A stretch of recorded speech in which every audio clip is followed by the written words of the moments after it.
Hello and welcome back to another episode of The Expanse. Today we're watching Season 2, Episode 2. Last episode we were introduced to a new character, Gunny. She seems pretty cool. Kind of giving us some more insight into Mars and what their people are like. And seeing their culture from her perspective as a sergeant. I think she's a gunner sergeant or something, right? I believe that's where the name Gunny comes from.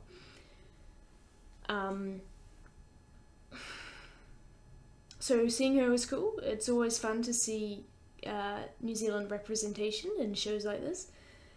And from what the comments were saying, she's a good fit for the character as well.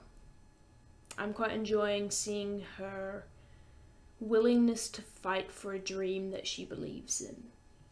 As well as it being introduced to her, we got to see some more of the tensions between Earth and Mars rising. Phoebe was destroyed, so we're not going to be able to get any more clues about what the Protmolecule was from there. All that we have to go off is the remnants that were on the Anubis that the crew of the Roci picked up. As well as, I guess, whatever's on Eros.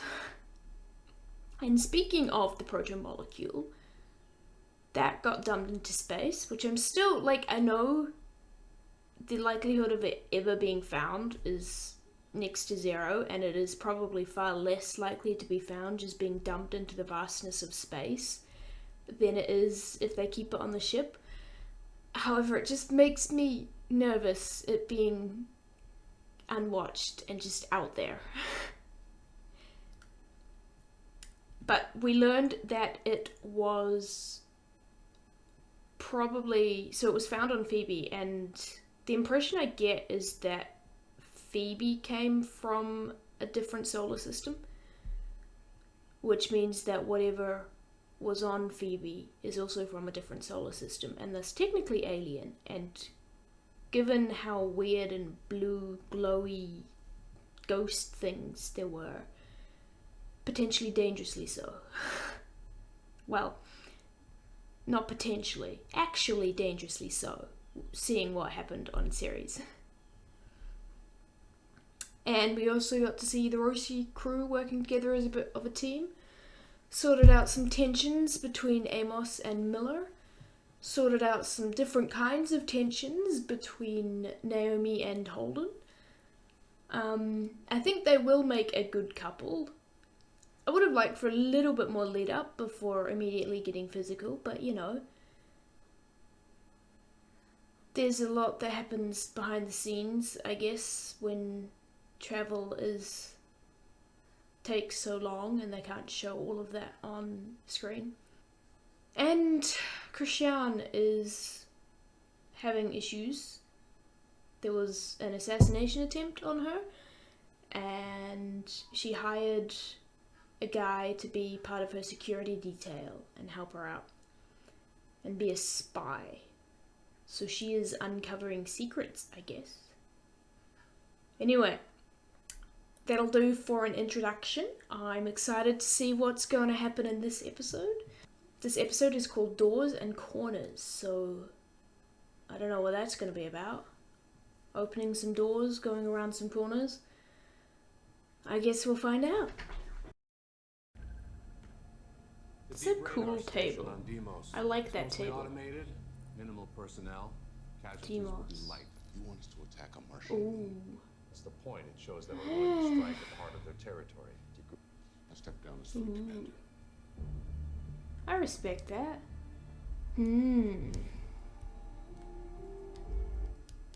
Yeah, if they attack a Martian moon, then Mars is not going to retaliate well to that, and tensions are just going to keep escalating. Tycho Station. Okay, they made it back.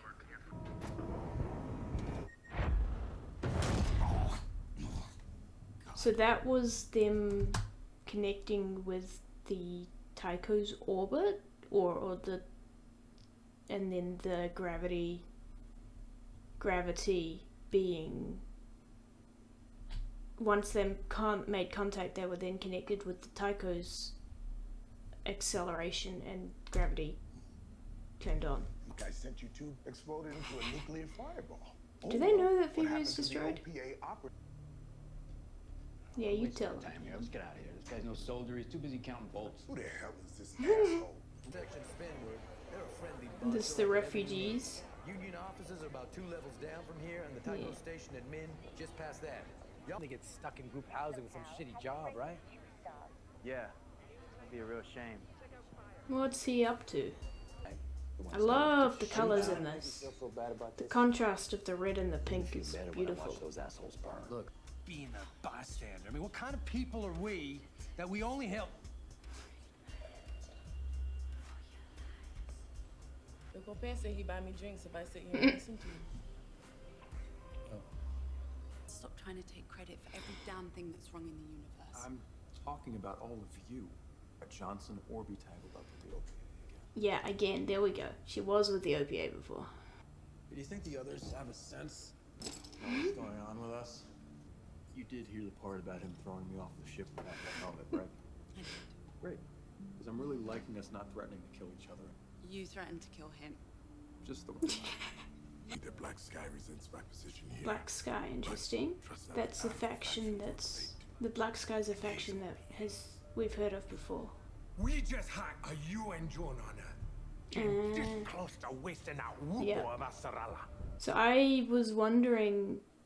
I guess it makes sense that it was the Belters, because I was wondering if it was an OPA faction that had tried to kill her, or if it was like someone from Earth. But she hasn't really done enough blatantly to show that she's aware of the conspiracy and whatever Mao is up to. But yeah, so it definitely was the OPA who tried to kill her because of what she's been saying to keep up her cover on Earth. Oops. Oh. Yeah, gotta act fast and without mercy and...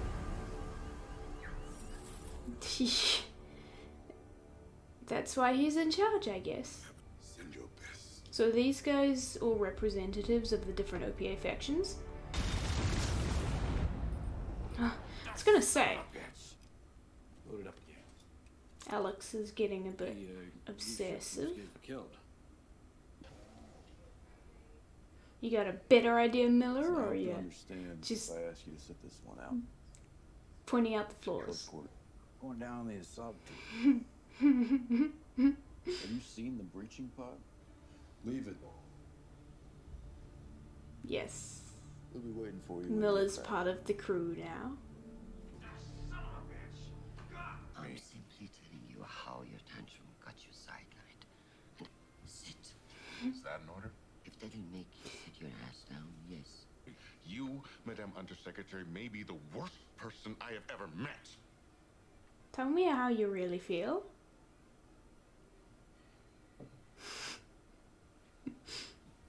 Colonel Johnson wasn't told that they'd surrendered. Does that make him a hero or a traitor? Depends who's writing the story. She's buying. Oh, who's this? Oh, that's the spy she hired? That was really not subtle, my guy. You came over as soon as he left. I want to talk to Fred Johnson. Certainly. What are you doing, Christian? Oh, this is the OPA strike ship? Johnson's going in himself. Can you copy? Interesting. And our radar shadow. Your team ready? Nice. Red lighting, and because this is a Mars ship, that means that everything is all good at the moment. Lids on and button up. Try not to puke it. That will explode and turn into a door. Good hunting. Good luck! Miller's like, oh no, what did I get into? Okay. Alex, the alarm. I'm on it. So they're depressurizing, so there isn't a rush of air when the whole... But I was done with all this. Sending people to their deaths. Before or after you spaced the Black Sky? them to believe that it was their own idea. That's good That's about propaganda. Did the Navy teach you to stow your gear before we went into maneuvers?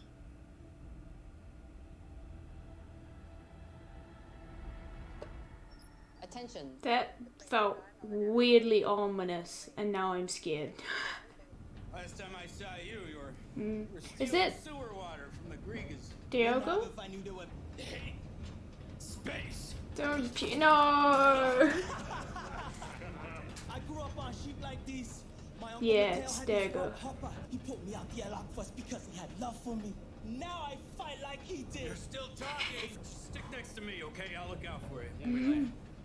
Oh, I really hope this kid doesn't die now. Oh no. Now it's blue. Now we're in contact. Now we're at battle stations. There it is. That is an ominous ship. Oh, that's exactly like it was in the simulation there. Oof. She's looking a bit beat up already.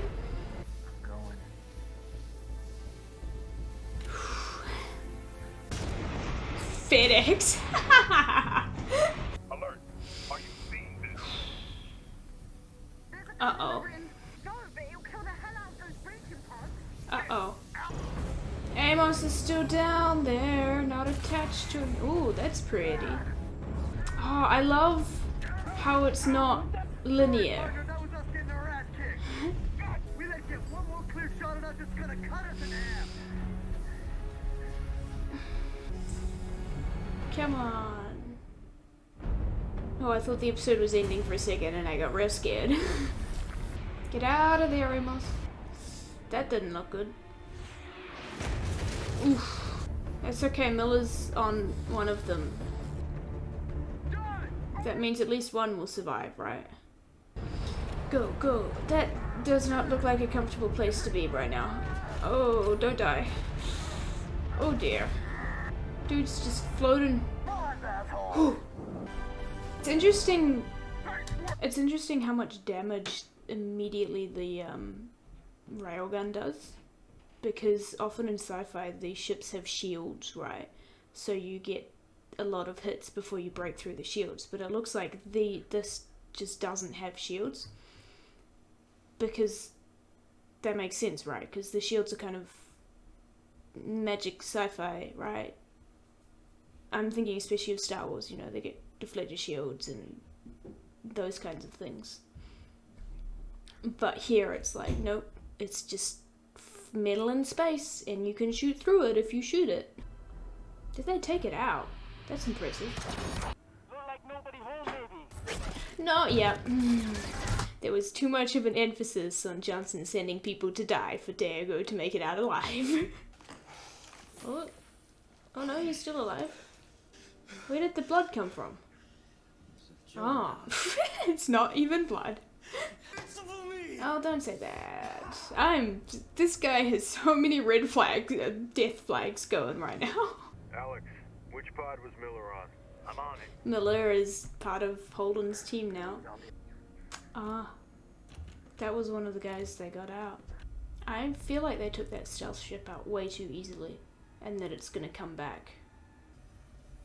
Oh, they're wired into that thing. I don't like that. What are they doing? Shit, man. Yeah. Hey. Oh. What are they seeing?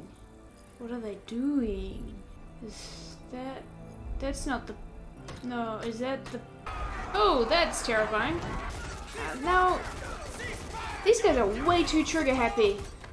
These guys are way too trigger happy and don't follow orders well.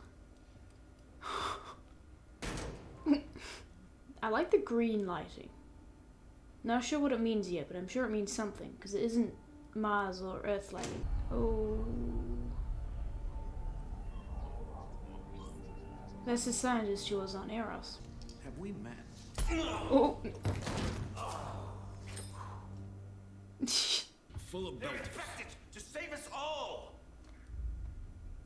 To save us. An organism that can repurpose other life forms and use them to evolve. Is that what this is? That's what we become our own gods.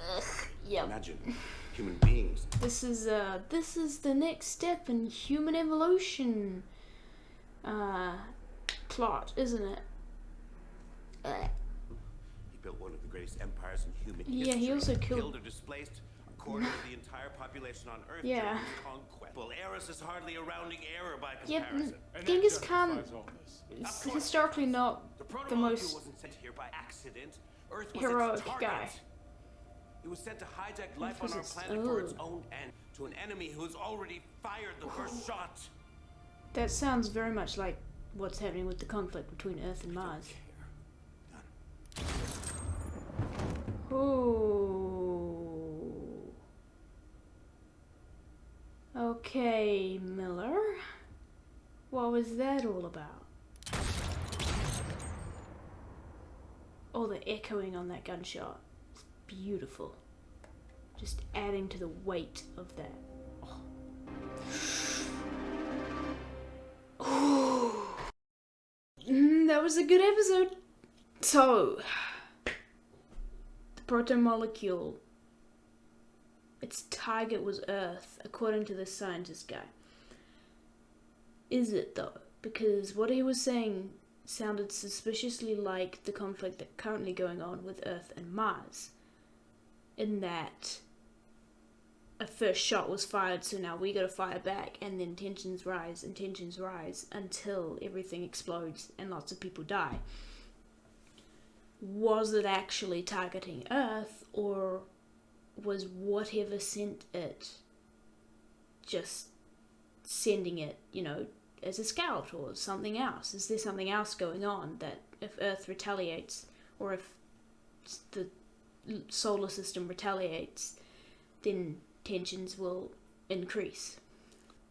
He was kind of leaning into like, this is the next step of human evolution, you know, we can better ourselves, we can become like gods, which is, I don't know, I feel like it's fascinating with the Mormon presence in the show as well, and that part of what I understand the Mormon theology to be is that God was a man and became a god of this world, and humans can become like gods if I believe that is the part of it. I'm obviously not explaining it fully because that isn't my faith, but the idea of becoming like gods, creating yourself in your own image, influencing what you are, and yeah, just that, like, creating yourself in your own image kind of thing. It's brilliant villain motivation, I think. Not great in reality, I believe, because we are not created in our own image, we are created in God's image. So why did Miller shoot him? I guess because in Miller's mind, the ends don't justify the means, and he wants justice. He wants people to pay for what happened to Eros, and in his mind that wasn't happening if they let him continue with his research. But now, does it mean that we've lost whatever research has been done? One of the scientists did survive, so maybe we could get something out of him. And I imagine that Julie's father knows something that's going on. I feel like Miller could have waited a little bit longer to get some more information out of that dude, but you know, I think it's very consistent with his character that he's like, nope, this guy needs to die right now, and I don't trust anyone else to do it, so I'm gonna just do it myself because he deserves to die for what he's done. I liked the conversation that Amos and Alex had, kind of seeing insight into both of their motivations a little bit. Amos is all for killing and survival and whatnot, but he's not one for revenge. I liked the quote he had. It was like, I'm for killing whoever needs killing, but it ain't gonna make you feel any better, which, like, I could respect that attitude, you know? And then Alex feeling guilty about not saving more people, feeling like they should have been able to do more. That, you know, they're different responses to this situation, and how they're handling what happened. Amos might be the only one who isn't feeling guilty about what happened on Eros, which might be healthy because it wasn't their fault, and like, yeah, they probably could have saved more, but they also probably could have died. I love Diogo. I think I'm saying his name wrong, but seeing him again was great. I've been wondering when he was going to show up again, and I absolutely loved his and Miller's interactions and friendly bickering, and I hope that he sticks around. I was so expecting him to die though. Like, Johnson had this whole thing about how he was like, you know, we gotta make people feel like the trick is to get people to feel like they volunteered, and then we send them to die, but like, regretfully. And Diogo seemed like the perfect example of personifying that, especially because, you know, he was a young kid who has been radicalized. And yeah, I fully thought he was dead when he got shot there, but no, I hope he sticks around now. I'm already attached to him. They kind of did put a face to that sense of like the injustice or the tragedy of sending people to die for this cause in the guy from Ceres that they'd saved who signed up and was on the other pod. And back on Earth, Christian had this conversation with Souther, I think his name was. Admiral Souther, who I am liking more and more. I respect that he got out and he left, because being in a situation like that and having to make those decisions with so many lives at stake, it's gotta be hard. Like, I couldn't do that. Like, I respect Christian for trying to stick around and make things better, but I also fully understand Souther's reasoning for being like, nah, I can't have this blood on my hands. I can't be a part of this. I'm leaving. I hope that they work together more, although he doesn't seem to be her biggest fan, so who knows? And looks like Christian is going to have a conversation with Fred Johnson, which will be interesting. And we learned a bit more about Johnson's backstory as well, and how he didn't know that Anderson Station had surrendered. The one other thing that I found interesting was the Belter accent, which we've kind of seen before, like Dawes has it, and the Black Sun? Black Sky, the Black Sky guide that got vented, the Black Sky guy that got vented also had that accent, and Diego had it as well, and that kind of, it's almost South African? Is it? That's what I thought when we had Dawes, like, almost South African, which, yeah, I don't know, I'm really enjoying the different accents and the different cultures and how they are represented, and, you know, Alex with his Texan accent, and I'm not good at picking accents, I just gotta say, but yeah, just the different accents from the different places kind of indicating who settled what parts, you know. The accents may not necessarily fit the nationalities, but it gives indication of where they grew up and kind of adds a bit more depth to the world. And then the Belters having their own accent, which Miller doesn't necessarily have, but that could be a conscious thing from him trying to separate himself from his Belter lineage. Anyway, I think that will about do it from me. that's enough rambling. That was a very good episode. I think the next two are the book finale, and it definitely is starting to feel like we're gearing up to the end of this particular arc. So I am excited for that. And yeah, I will see you next week. Thank you all for watching. Head off, grab a drink, get a snack, go for a walk, have a nap, go do something that isn't on YouTube, and I will see you in the next video. Goodbye.